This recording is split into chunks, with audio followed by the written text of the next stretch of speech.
ছাত্রলীগের একমাত্র অভিভাবক আমাদের গাজীগোলা মর্তুজা বাপ্পা ভাই। উনি যেখানে যায় সেখানে ছাত্র সমাজ মুহুর মুহুর করে ঝাঁপিয়ে পড়ে। উনি যেখানে যায় উনি জনসমুদ্রে সেখানে পরিণত হয়। তারই প্রেক্ষিতে আজকে ভুলতা তো এর ব্যতিক্রম হয়নি।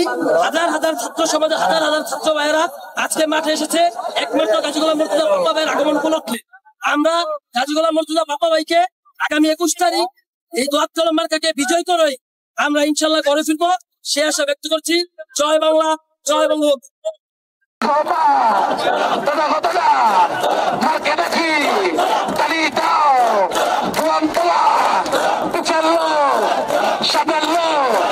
ভালোবাসা